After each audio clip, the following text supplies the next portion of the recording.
जयपुर हादसे में मौत की डिटेल और संख्या तो लगातार सामने आ रही है, लेकिन इसी बीच उस शख्स की कहानी भी सामने आई है जिसे इतने बड़े हादसे में खरोंच तक नहीं आई, वो भी तब जब कई शव इतनी भयंकर तरीके से जल गए कि उनकी पहचान भी कर पाना संभव नहीं हो पा रहा है। इस हादसे में 40 से ज्यादा लोग घायल हैं, जिसमें कई तो 30 से 50% तक जल गए हैं। वेस्ट जयपुर के डीसीपी अमित कुमार ने शनिवार सुबह बताया कि मृतकों का आंकड़ा 14 तक पहुंच चुका है। करीब 6 से ज्यादा शव ऐसे हैं जिनकी पहचान करना संभव ही नहीं है। अब सवाल उठता है, ऐसे हालात में वो कौन शख्स था जिसे कुछ भी नहीं हुआ, यहाँ तक कि खरोच भी नहीं आई। दरअसल इसके लिए हादसे की पूरी टाइमलाइन को समझना होगा। यह हादसा जयपुर में शुक्रवार सुबह 6 बजे जयपुर अजमेर हाईवे पर भांकरोटा इलाके में हुआ। यहाँ एलपीजी गैस भरकर एक टैंकर हाईवे पर चल रहा था। उस टैंकर ने यू टर्न लिया। यू टर्न लेते समय हाईवे पर ही तेज स्पीड में आ रहे ट्रक ने उसे टक्कर मार दी। इस टैंकर में आग लग गई। गैस की वजह से टैंकर सहित आसपास के करीब 35 से 40 वाहन भी जल गए। टैंकर के पीछे ही टूरिस्ट बस भी चल रही थी। इस बस में ही वो शख्स था जो जिंदा बच गया। दरअसल इस बस में पहले 40 लोग सफर कर रहे थे, लेकिन हादसे से करीब 15 मिनट पहले ही एक शख्स बस से उतर गया था। मीडिया रिपोर्ट के मुताबिक हादसे से पहले एक शख्स उतर गया और हादसे के समय 39 लोग ही बस में सवार थे। ये 39 लोग हादसे की चपेट में आ गए, लेकिन एक शख्स पहले उतरने की वजह से बच गया। वहीं हादसे की भयावहता की जो रिपोर्ट सामने आई है वो रोंगटे खड़ी करने वाली है।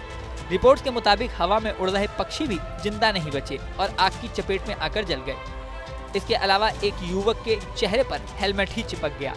गैस के रिसाव की वजह से हवा में 200 फीट ऊपर से भी ज्यादा ऊंची आग की लपटें उठ रही थी। हादसे के बाद मौके का ड्रोन विजुअल भी सामने आया है, जिसमें दूर दूर तक राख और छत विक्षत लोग दिखाई दे रहे हैं। घटना पर राष्ट्रपति, प्रधानमंत्री, केंद्रीय गृह मंत्री, राज्यपाल और मुख्यमंत्री भजनलाल ने गहरा दुख व्यक्त किया है।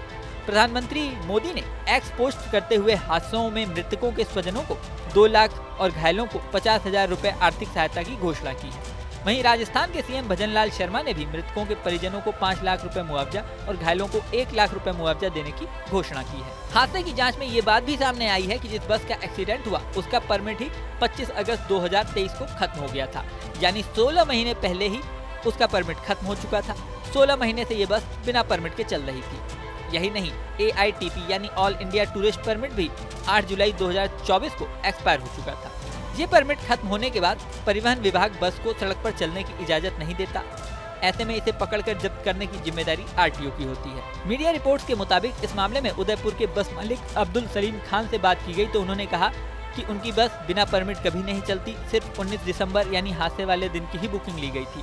हालांकि दावा ये किया जा रहा है कि ऑनलाइन जांच में पता चला है कि वो रोजाना ही बुकिंग ले रहे थे। वहीं supreme court committee on road safety ने मुख्य सचिव से इस हादसे पर रिपोर्ट मांगी है।